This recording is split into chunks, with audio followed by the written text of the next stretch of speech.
Hello everyone, thanks for being here. இன்னைக்கு understanding diversity chapter பார்க்கலாம். First டைவர்சிட்டினா என்னங்க? நம்ம இந்தியாவை சுற்றி பாருங்களேன், எவ்வளோ டிஃப்ரெண்ட் ரேஷியல் டைப்ஸ் இருக்குது, எத்னிக் டைப்ஸ் இருக்குது, கல்ச்சுரல் டிஃப்ரெண்ட்டாக ஃபாலோ பண்ணுறோம், different forms of life style இருக்குது. நம்மளுக்குள்ள இவ்வளோ வேறுபாடுகள் இருந்தும் அதை வெளிக்காட்டாமல் எவ்வளோ அழகாக ஸ்பிரிட் ஆஃப் பேட்ரியாட்டிசமோடு நம்ம சேர்ந்து வாழ்கிறோம்லங்க. இதை தான் சொல்கிறாங்க டைவர்சிட்டின்னு. புக்கில் எப்படி சொல்லியிருக்காங்கன்னு பாருங்கள். We come from different backgrounds, belong to different cultures, worship in different ways, yet we live together. This is known as diversity. Diversity in India.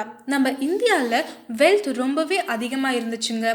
அதனால் ரெண்டு பர்பஸ்க்காக மக்கள் இந்தியாவை நோக்கி வர ஆரம்பித்தாங்க. ஒன்று ட்ரேடிங் பர்பஸ்க்காக, இன்னொன்று இன்வேடிங் பர்பஸ்க்காக. இதுக்கு அவங்க ஃபாலோ பண்ண ரூட் என்னென்னா land route and sea route. Thus, the Dravidians, Negroids, Aryans, Alpines and Mongoloids became part of the modern Indian race அப்படின்னு சொல்லலாம். நம்மளோட இந்தியாவில் இவ்வளோ ரிச் டைவர்சிட்டி இருக்கிறதுக்கு என்ன காரணம்னு நினைக்கிறீங்க? ரொம்ப முக்கியமானது மைக்ரேஷன் ஆஃப் பீப்புள்னே சொல்லலாம். நம்ம நாட்டு மக்கள் எல்லாமே ட்ரேடிங் பர்பஸ்க்காக வெளில போக ஆரம்பித்தாங்க. வெளியாட்கள் எல்லாமே இங்கே வர ஆரம்பித்தாங்க.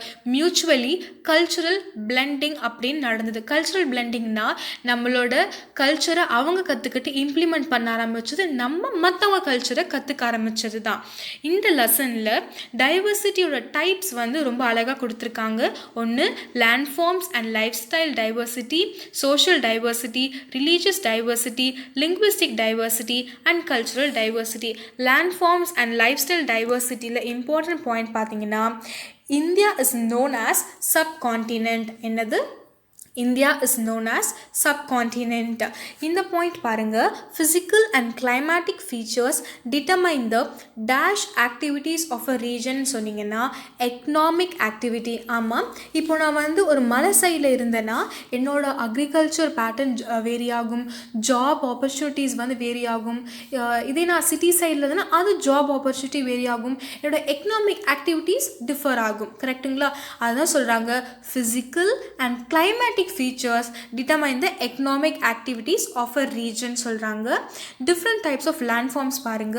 valley, mountains, plain, island, desert, coastline.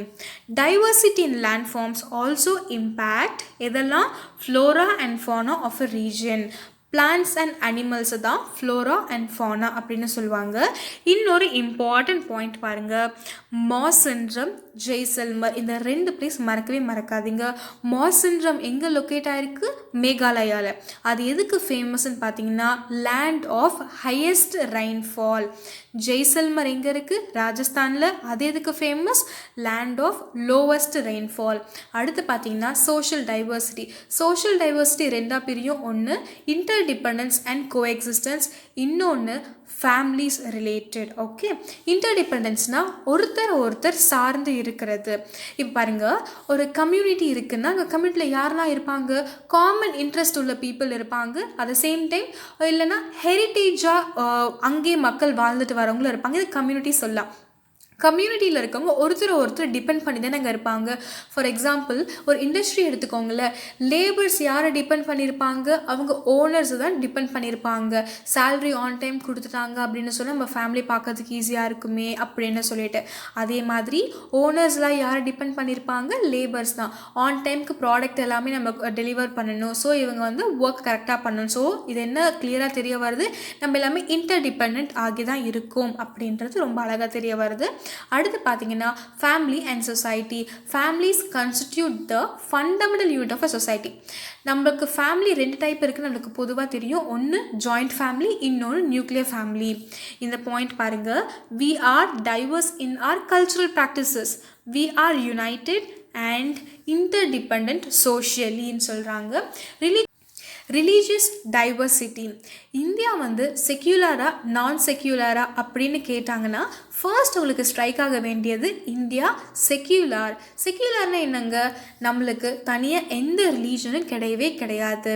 இங்கே வேல்யூ ஆடிங் பாயிண்ட் ஒன்று கொடுக்குறேன். ஆர்டிக்கிள் 9. ஆர்டிக்கிள் 9 எதை பற்றி பேசும் அப்படின்னா freedom of thought, belief and religion. இது ஏன் இங்கே சொல்கிறேன்னா, இது ரிலீஜியஸ் டைவர்சிட்டி அப்படின்றதுனால இந்த ஆர்டிக்கல் பற்றி மென்ஷன் பண்ணுறேன். ஆர்டிக்கல் 9 மறந்துடாதீங்க. Freedom of thought, belief and religion. நம்மளோட இந்தியாவில் நிறைய ரிலீஜன் வந்து உருவாச்சு. அதில் என்னென்னு பார்த்தீங்கன்னா, Hinduism, Islam, Christianity, Sikhism, Buddhism, Jainism and Zoroastrianism. இது என்னப்பா ஜோரோஆஸ்ட்ரியானிசம் அப்படின்னீங்கன்னா, ஜோரோஆஸ்ட்ரியானிசம் வந்து ஏன்ஷியன்ட் பர்ஷியன் ரிலீஜன். அது இப்போது கரண்ட்டாக பார்த்தீங்கன்னா ஈரான் அண்ட் இந்தியாவில் ஒரு சில மக்கள் ஃபாலோ பண்ணிகிட்டு இருக்காங்க. நம்ம இந்தியா ரொம்ப ரிச்சாக இருக்கிறதுல ஒரு மெயின் ரீசன் வந்து நம்மளோட கல்ச்சர் அண்ட் ட்ரெடிஷன் ரொம்ப அழகாக பாதுகாத்துட்டு வருது. இது நம்ம எந்த ஃபார்மில் பாதுகாக்கணும், ஃபெஸ்டிவல் அப்படின்ற பேரில் நம்ம பாதுகாத்துட்டு வரும். நம்மளுக்கு நிறைய ஃபெஸ்டிவல் இருக்குது இல்லைங்க, அதை அழகாக லிஸ்ட் அவுட் பண்ணியிருக்காங்க. எக்ஸாம்பிளுக்கு திவாலி, ஹோலி, இந்த மாதிரி எல்லா ஃபெஸ்டிவலும் ரொம்ப அழகாக கொடுத்துருக்காங்க. இதெல்லாம் நம்மளோட கல்ச்சுரல் டைவர்சிட்டியை காட்டுது அப்படின்னு சொல்கிறாங்க. Linguistic diversity. நம்ம இந்தியாவில் சென்சஸ் படி 122 மேஜர் லாங்குவேஜஸும் 1599 அதர் லாங்குவேஜஸும் இருக்குன்னு சொல்கிறாங்க. தமிழ் தான் இருக்கிறதுலே ஓல்டஸ்ட் திராவிடியன் லாங்குவேஜ். மறந்துடாதீங்க, ஓல்டஸ்ட் திராவிடியன் லாங்குவேஜ் இது தமிழ். இங்கே சென்சஸ் படி டாப் 5 லாங்குவேஜஸ் இந்தியாவில் பேசுகிறது என்னென்னு பார்த்தீங்கன்னா, டாப் 1ல் இருக்கிறது என்னது ஹிந்தி, அப்புறம் பெங்காலி, தெலுங்கு, மராத்தி. நம்ம தமிழ் வந்து 5th பொசிஷனில் இருக்குது. நம்ம போர்த்துகீஸ், டச்சு, பிரிட்டிஷ் எல்லாமே நம்ம இந்தியாவை நோக்கி ட்ரேடிங் பர்பஸ்க்காக வந்தாங்க இல்லைங்க. அப்போ அவங்க யூஸ் பண்ண லாங்குவேஜ், காமன் லாங்குவேஜ் பார்த்திங்கன்னா இங்கிலீஷ். அதனால தான் இப்போ ரொம்ப ப்ராமினெண்ட்டான இங்கிலீஷ் வந்து எல்லா இடத்துலையுமே நம்ம இந்தியாவில் யூஸ் பண்ணிகிட்டு இருக்காங்கன்னு சொல்லலாம். கான்ஸ்டியூஷன் ஆஃப் இந்தியா வந்து 22 லாங்குவேஜஸை அஃபீஷியல் லாங்குவேஜாக டிக்ளேர் பண்ணியிருக்காங்க, ரெகக்னைஸ் பண்ணியிருக்காங்கன்னு சொல்லலாம். The government of India has declared Tamil as the first classical language in 2004. இன்னும் 5 இந்தியன் லாங்குவேஜை வந்து கிளாசிக்கல் லாங்குவேஜை டிக்ளேர் பண்ணியிருப்பாங்க. அது என்னென்னு பார்த்தீங்கன்னா, சான்ஸ்கிரிட், தெலுங்கு, கன்னடா, மலையாளம், ஒரியா. சரிங்களா? அடுத்து கல்ச்சுரல் டைவர்சிட்டி. கல்ச்சுரல் டைவர்சிட்டி என்னங்க? கல்ச்சர்னால என்னங்க, customs and practices of people அப்படின்னு சொல்லலாம். அது என்னென்னா, அவங்க டிஃப்ரெண்ட் லாங்குவேஜ் யூஸ் பண்ணுவாங்க, ரிலீஜன் ஃபாலோ பண்ணுவாங்க, ஹேபிட்ஸ் இருக்கும், இது எல்லாமே இருக்குல்ல. இவ்வளோ வித்தியாசங்கள் இருந்தும் எல்லா கம்யூனிட்டியிலும் ஒன்று விட்டும் ரொம்ப சேமாக இருக்கும். அது என்னன்னு பார்த்தீங்கன்னா, art and architecture. Art and architecture வந்து எல்லா கம்யூனிட்டியிலும் இன்டெக்ரல் பார்ட்டாக இருக்கும் அப்படின்னு அவங்க சொல்கிறாங்க. இந்த இதை பாருங்கள், about 60% of the total epigraphical inscriptions found by the Archaeological Survey of India, அதாவது ASI, are from Tamil Nadu and most of these are in the Tamil scriptன்னு சொல்கிறாங்க. எபிகிராஃபிக்கல்னால் ஃபர்ஸ்ட் என்னென்னு பார்த்தீங்கன்னா, ஒரு ஹார்ட் மெட்டீரியல், அதாவது டியூரபிள் மெட்டீரியலில் ரிட்டன் ஃபார்மேட்டில் record பண்ணியிருப்பாங்க, அதை தான் எபிகிராஃபிக்கல் அப்படின்னு சொல்கிறாங்க. ASIனா ஆர்கியாலஜிக்கல் சர்வே ஆஃப் இந்தியா. இது எந்த டிபார்ட்மெண்ட் அடியில் வரும், எந்த மினிஸ்ட்ரி அடியில் வரும்னா, மினிஸ்ட்ரி ஆஃப் கல்ச்சர். இதோட ஹெட் குவார்ட்டர்ஸ் எங்கே இருக்குது? நியூ டெல்லியில் இருக்குது. நம்ம இந்தியாவில் எத்தனை ஸ்டேட்ஸ், எத்தனை யூனியன் டெரிட்டரிஸ்ன்னு பார்த்தீங்கன்னா 28 ஸ்டேட்ஸ் அண்ட் 9 யூனியன் டெரிட்டரிஸ். நம்மளுக்கு ஃபர்ஸ்ட் 29 அண்ட் 7 யூனியன் டெரிட்டரிஸ் இருந்ததுங்க. ஆனால் அந்த 29 ஸ்டேட்ஸ்லேருந்து ஜம்மு அண்ட் காஷ்மீர் வெளியில் வந்துருச்சு. வெளில வந்து அது யூனியன் டெரிட்டரியாக கன்வெர்ட் ஆகிடுச்சு. அண்ட் லடாக் வந்து யூனியன் டெரிட்டரியாக ஆட் ஆகியிருக்கு. அதனால் இப்போ ப்ரெசண்ட்டாக அப் டு டேட் பார்த்தீங்கன்னா 28 ஸ்டேட்ஸ் அண்ட் 9 யூனியன் டெரிட்டரிஸ் நமக்கு இருக்குது. Popular dances and music of India. நம்ம இந்தியாவில் எவ்வளோ மியூசிக் அண்ட் டான்ஸ் ஃபார்ம் இருக்குல்லங்க, அதை நம்ம வந்து வே ஆஃப் செலிப்ரேட் அப்படின்னு தான் நம்ம சொல்லணும். நம்ம வர்ஷிப்க்கு யூஸ் பண்ணுவோம், கெஸ்ட் ஆஃப் தேங்க்ஸ் கிவிங்க்கு யூஸ் பண்ணுவோம். நம்மளோட டான்ஸ் மியூசிக் இல்லாமல் ஒரு ஃபங்க்ஷனே இருக்காதுலங்க. அது நம்ம ஏன்ஷியன்ட் டைம்லேருந்தே அப்படி தான் அப்படின்னு சொல்கிறாங்க. நெக்ஸ்ட்டு இந்த மேப்பை பார்த்துக்கோங்க அண்ட் இந்த டேப்லோ காலம் இதை நீங்கள் பார்த்துக்கோங்க. எந்தெந்த ஸ்டேட்டில் என்னென்ன டான்ஸ் ஃபார்ம் எல்லாமே ரொம்ப ஃபேமஸ் அண்ட் பாப்புலர்னு சொல்லிட்டு இது ஒன் வேர்ட் கொஷனுக்கு கேட்க சான்சஸ் அதிகமாக இருக்குது. Unity in diversity. நான் ஸ்டார்டிங்லேயே சொல்லியிருப்பேன், ஸ்பிரிட் ஆஃப் பேட்ரியாட்டிசம். இவங்க என்ன சொல்கிறாங்க, though diversity is visible in every aspect of life in India, we are united by the spirit of patriotism. இந்த சாப்டரில் 2 இம்பார்ட்டன்ட் பர்சனாலிட்டி பற்றி பேசுவோம். ஒன்று ஜவஹர்லால் நேரு, இன்னொன்று விஏ ஸ்மித். ஜவஹர்லால் நேரு யாருங்க? ஃபர்ஸ்ட் பிஎம், அதாவது prime minister of independent India.